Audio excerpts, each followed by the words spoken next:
Hermes just debuted their Spring-Summer 2025 collection about a week or two ago, and we watched this with our viewers over on one of our live streams, which will be linked down below if you want to see everybody's reactions, and I had some mixed feelings about it. I didn't love a lot of the colors that they used. I thought some of the more cooler tone neutrals were a little bit like cold oatmeal energy, but overall I thought the show was really well executed, and I loved that it was the whole idea was like a canvas in which to draw a silhouette or a destiny on, which they really achieved well with those hanging panels. They looked like artist canvases, and they were done in like a rice paper, so that way when the models weaved through being backlit, you could see their silhouette dancing across the canvases, which I thought was really cool. Now we also have a ton of new bags.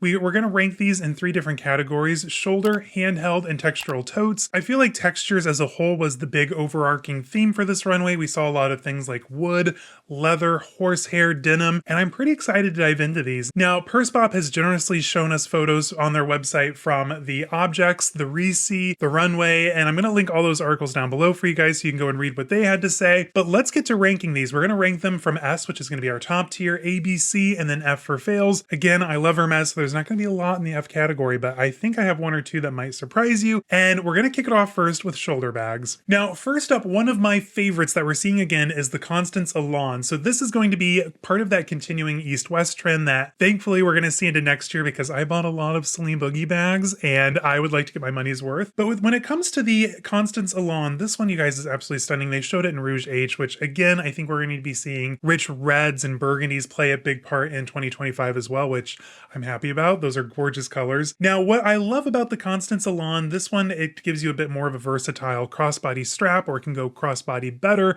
than your regular Constances. And in my opinion, someone that has big man hands, the elongated version of the Constance is going to be easier to reach into, fish your things out. Like you might have like your Hermes chapstick rolling about. It's going to be easier to kind of maneuver within an elongated shoulder bag, in my humble opinion. Now, this one, it's a classic. It's a stunner. We all love the Constance, so let's give it an S tier. I love that it's Rouge H. I love that it's in box leather. I love the elongated East-West trend, so this is S tier. This is stunning. Oh, now next up, this was another one that I got really excited about. As you all know, I have been lusting over the Asan or even the vintage Gao. I love that silhouette on the shoulder. It's stunning. It's perfection. But then they had to do us dirty and come out with another version of the Asan. This is the Asan Slim, and this one's going to give you a longer strap, so it's going to make it more ideal for crossbody if you're shorter, or if you're me, it's still going to be a shoulder bag, because a crossbody like this would probably be like up in my armpit. I'm just saying, I'm 6'7", but I think that this is absolutely stunning. Now, we're still going to get a lot of the Asan staples as far as the design goes. We're going to get that zippered pocket on the front. We're going to get that lobster claw on the front as well, and it's just a stunning utilitarian bag. So the utilitarian trend has been going strong for the last year or two. Obviously 2025 is going to be the same, so we're here for the East-West. We're here for the utilitarian. Let's go ahead and give this an S tier as well. And I promise not all of these are going to be S tiers. I know I love Hermes. I know I'm excited about the new bags, but this one's just too good. S tier it is. Now, this next bag, don't hate me, it's going to be S tier as well. This is the Cabas Ancrage. I am so excited about this. Now, this is going to be just like that classic bucket style, which again, we've been seeing through 2024.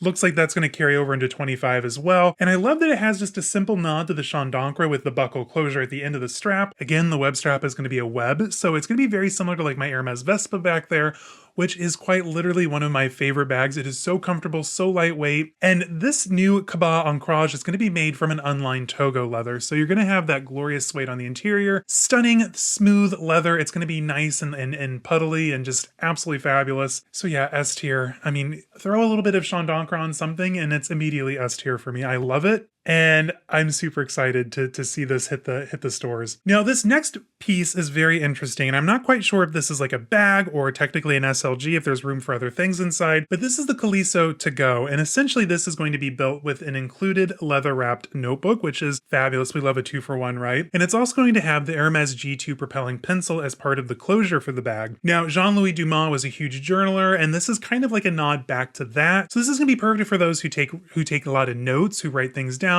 who write letters.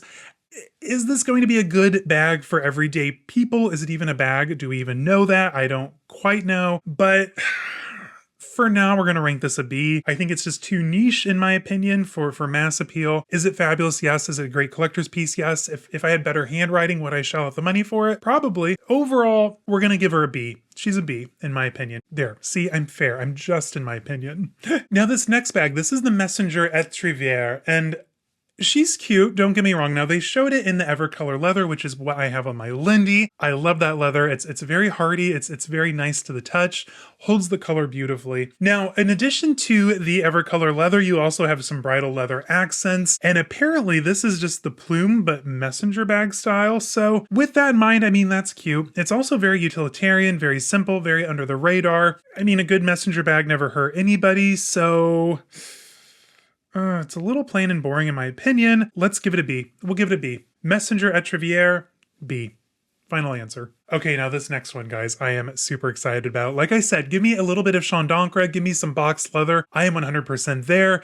This bag is no different. This is the Sac Cliquetis, which is going to be a new design for Spring/Summer 2025. Now, although during the presentation it was shown in box, there is rumor that it could also be produced in Epsom, which would be a vibe. I prefer box though anyway. Now, in addition to that beautiful box leather body with the flap, you have the strap, that big chunky Chaîne d'Ancre, which is my absolute favorite. I mean, that's one of the things I love most about my Vespa. Like I said, give me a little bit of Chaîne d'Ancre, some box, I'm 100% there. So the Sac Cliquetis, we're going to say is an S. This is S tier. This is fabulous. It's gorgeous. Only those who know are going to know what the Chaîne d'Ancre is. So walking around the city with that gleaming silver hardware, it's going to be absolutely stunning. And I'm excited to see this one in person. Now, this last bag for the shoulder bag series would have come in handy when I was in college carrying my design books everywhere, my blueprint drawings and everything. This is the Sac Cliquetis, and this is going to be perfect for anyone that's in the art field. Maybe you're working in AutoCAD, you have those like big print offs, or just like your designs for your art classes. This would have been absolutely fabulous. Back then I just had a cheap plastic one from, dare I say it, Office Depot. Now this has the bolide-like handles up at the top. You have the shoulder carry option, an additional pencil case made of leather, which is fabulous. This is done in a Barinia. So this is going to be stunning. It's going to age well. So if you know an artist or someone who's in the design field, this would be a stunning gift for them, or even if you just purchased it yourself. This was part of the Men's Summer 2025 runway show, and I love when good design and utility meet. That being said, the Sac Cliquetis, much like the Cooliso To Go, it's very niche. Like, this isn't going to have mass appeal. If you're a designer, if you're an artist, perfect. This is great for you. If you're like in the architectural field and you have like all those blueprints, again, perfect for you. But much like the Cooliso To Go, this isn't going to have mass appeal. So let's give, as much as I love this, Barinia leather, gorgeous accents, utilitarian, let's give this a B. Just because of the mass appeal energy, we're going to go with a rank of a B. Now, we had a lot of wins. We had quite a few S tiers. We had a couple of B tiers. Overall, the shoulder category for Spring/Summer 2025, it's going to be strong. They're really bringing it. Super excited about that. But let's talk about handhelds. There's going to be some wins. There's going to be some losses. And I have a lot to say about one of them. So buckle up. It's going to get rough. So we're going to kick it off with a good one. This is the Picotin. Now, we've seen the Picotin time and time again, and it's great to see it back out on the runway in a variety of sizes, finishes, colors, you name it. I am super excited. Now, this is a mainstay at the house. Just because we've seen it before so much, we all love the Picotin. Let's give it an A. It wasn't spectacular. It was nice to see it again, don't get me wrong, but it wasn't like mind-blowing to see it. So we're going to give it a rank of an A. But overall, I think she's cute. I love seeing her on the runway, and it kind of rekindled that want for having a Picotin in my collection as well. I probably do like the 31, like the TGM size, the big daddy, but it was nice to see her on the runway. But again, we've seen her, so she's going to get an A. Now, this next one, the Minaudry Sanglon, was one of the only clutches that we really saw from this collection. Again, we're seeing it in super chic finishes. It was shown in a black and rouge H box calfskin leather. Absolutely stunning. The gold hardware. I love the Kelly buckle, do not get me wrong, but I think we've seen it a lot. And I get it. It is a trademark of the house. It is an indicator, if you will, a symbol of the house. But I would like to see some other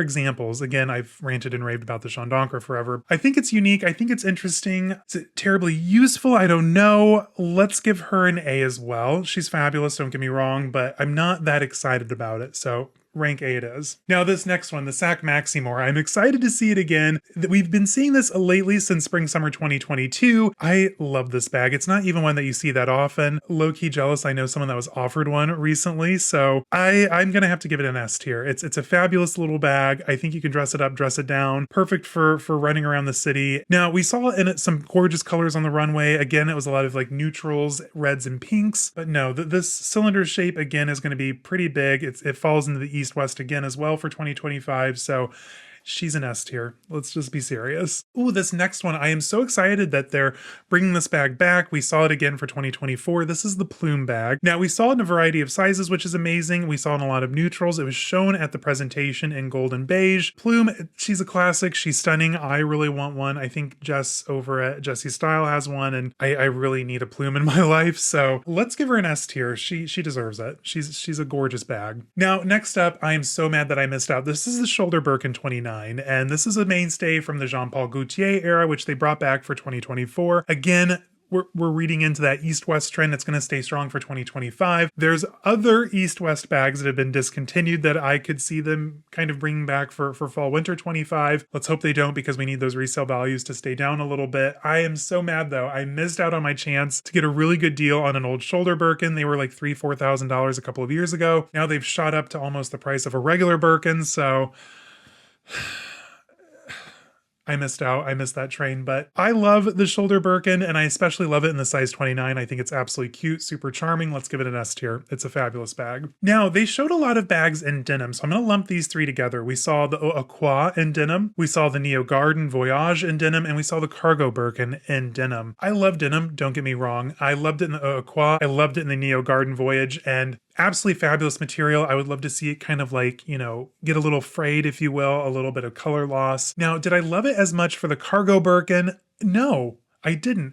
I normally really like the Cargo Birkin. I think it's been a fabulous bag. We've seen it for the last year or two, but for some reason, the denim just didn't really do anything for me. I was like, okay, I don't know why. It just didn't really appeal to me. So for that fact alone, let's give these three a B tier. I think that denim is a fabulous material. It is stunning in the Eau Aqua with the black leather accents. The Neo Garden Voyage is quite stunning as well. The Cargo Birkin, I could have done without. Now, this next bag they have listed as just the Derby inspired bag. PurseBop hasn't updated us yet with the official name, so you'll have to stay tuned for that. But this is based off of a 1926 travel bag, and we're going to see it in a couple of different sizes. Now, on the runway, it looked like they had a larger size, but then at the presentation, it looked like a small and a medium. So I'm not quite sure if we're going to get only two sizes or three sizes, but I think this is going to be a really good bag. It's kind of evoking speedy energy from Louis Vuitton, which we all love. I do like the handles. However, I'm not the biggest fan of when it's a double handle when they're flat. I prefer my flat handles to just be single handle. That's just me, but I do appreciate the handles themselves. Of course, you have those sculpted tabs, the lock and clochette. This is going to be a very classic bag. I could see it being very popular. Now, it looks like they showed this mostly in Barinia, which is absolutely fabulous. That's going to age really well, smell amazing, by the way. And I'm excited for this one. I think this is going to be a hit for the house, so let's call it an S tier. New for spring summer 2025. And if anyone knows the name yet,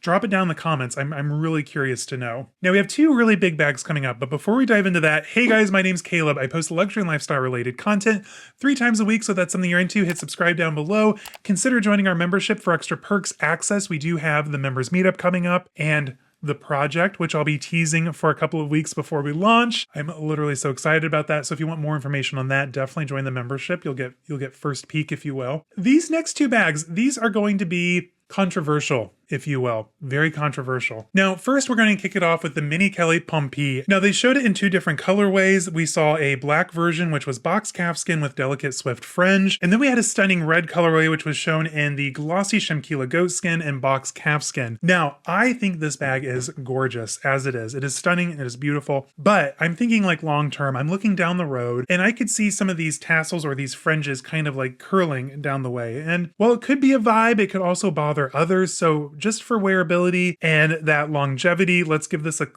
an A tier. I think this one could be a little finicky. You have to be really mindful with how you put it back in its dust bag, how you stored it, how you carried it. So with that in mind, we're going to give it an A. Other than that, it is absolutely stunning. And I love when they do these like interesting Kellys and Birkins. However, this next Birkin, I have some thoughts. I really do. Now, this new Birkin, this is the Birkin à l'envers, and that just means Birkin upside down. So essentially, if you don't understand how they make a Birkin, they actually make them inside out, and then at the very end, they quickly pull them right side out as we know the Birkin. So it does not start life looking like this. They do not make it this way. They have to make it inside out, flip it right side out, and then that is the Birkin as we know it. Now, let me just get mine down while we talk about it. So with the Birkin à l'envers, basically what they've done is they've made the Birkin, they just didn't flip it inside out. However, a couple of things really bother me. Now, when it comes to the tourette here on the front and the pontettes, those are still on the inside of the bag. And just for easy comparison, let me compare this Birkin to my $275 Brandon Blackwood, but I find it very difficult when the bag has that much hardware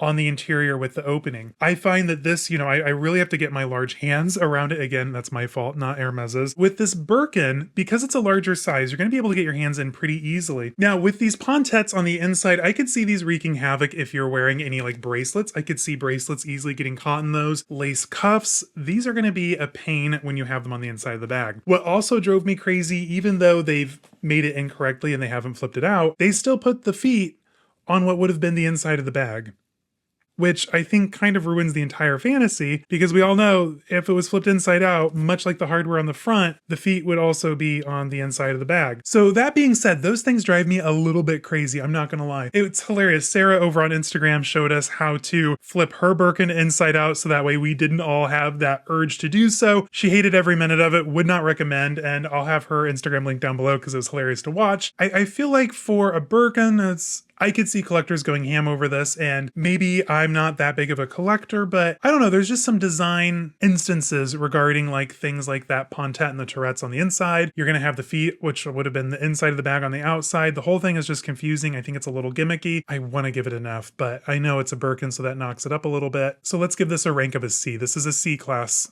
iteration, if you will. I feel bad saying that. I know it's sacrilege. I should love it just because it's a Birkin, but at the end of the day, I have too many gripes, and I think it's just it's reaching, in my opinion. So that wraps up handhelds. Let's dive into some textural totes, and then we'll finish up with some final thoughts. Now, the first one, this is the Sac Cliquetis, and I think this was absolutely stunning. Of course, it's done in a silk with some different calfskin accents, mostly in swift. We've seen this before with the Balenciaga, am I saying that correctly? I think that it's absolutely stunning. Now, being a big silk bag, is it very wearable? Do you have to be more concerned with like, abrasions, things like that, snags, pulls, if you will?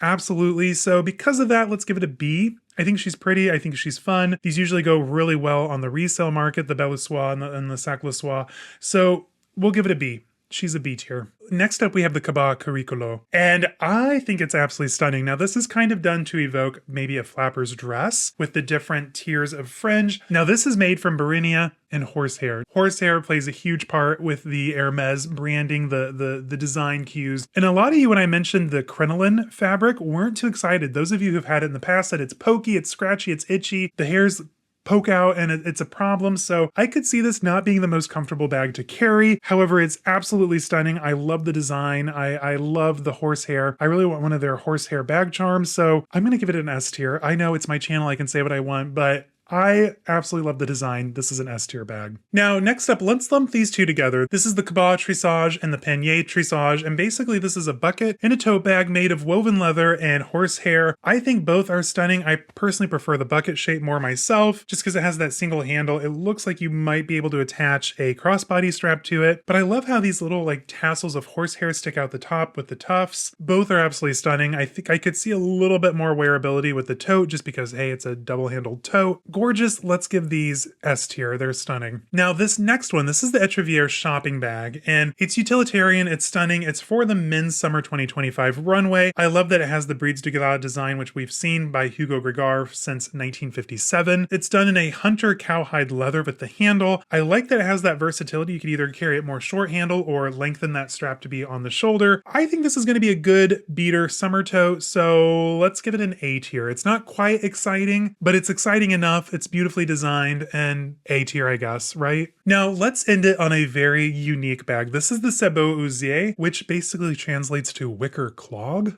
I think that's fabulous. We're going to churn butter in our wicker clogs. No, basically this looks like a horse hoof to me, and I think it's absolutely fabulous. It's very IYK. We've seen it before, so I'm excited to see it again for spring summer 2025. And I just love that it has that like little silk scarf on the interior. I think it's beautiful. And even though it looks like this one was shown with a drawstring scarf, I think you could personalize it, add your own scarf to the interior if you wanted. And again, I think this is going to be the perfect addition. It's carrying that tradition of the bucket bag, especially into spring summer when they're most popular. leather. It's an S tier for me. I know we've seen it before, but it's so fabulous and unusual. I don't even think I've ever seen one in the boutique or out in the wild, so S tier it is, right? Now, this brings me to the final accessories. Now, they only showed a handful of accessories, but there were only two that I was super excited about. First up, we have this Kelly Slim wallet, and I love anything that's remotely broguing like shoe style and whatnot. I love the little zigzag trim on this. They even carried it over to the Kelly lock, which I think is absolutely fabulous. This I know is shown in Epsom, and as you all know, Epsom is not my most favorite Hermes leather. I said what I said, save space, we all have our own tastes, but it's a little too perfect for me. I prefer more of like the box, the Togos, the Evercolors, the Swifts. So even though I really don't like Epsom, I think that this is absolutely stunning. I love the colorway. I think this would look amazing in my Birkin or even paired with my Vespa. Honestly, it's gonna look good in all of them, so let's just cut to the chase. I love the styling on this one. Honestly, there was a scarf that was like, I saw it and immediately take my card.